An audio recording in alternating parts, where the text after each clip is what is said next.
العمود ده من جوه، وفي عمود تاني هو معلم هنا برضه اهو. انا عندي عمود هنا معلم وفي عمود هناك.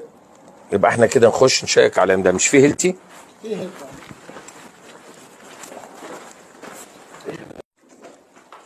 تلاقي تشعيرات في جميع الاتجاهات وخفيفه جدا، لكن ده شرخ مباني. ايه هو؟ نكسر في العمود ونشوف. تعال اكسر لي في العمود ده في كذا حاجه. اول حاجه انا لازم اطمئن عليها اشوف حاله الحديد اللي جوه. لقيت حاله الحديد كويسه، ارجع افتح واشوف هل المشكله دي متكرره عندي وجميع العمدان كلها فيها نفس، كل العمدان فيها نفس المشكله وحديدها سليم.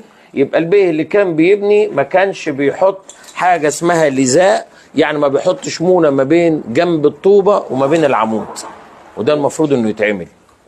ممكن بقى تبقى حادثه في مكان معين في اتجاه معين في المبنى، ممكن ده يبقى هبوط او في قاعده فيها مشكله او سميل. جامد يا بابا، جامد يا بابا. مكان ما قلت لك واكسر دي. شوف في شرخ هنا اهو، تيجي من هنا كده وتخبط على الشرخ ده. بتنضفنا بس حوالي كده كويسه.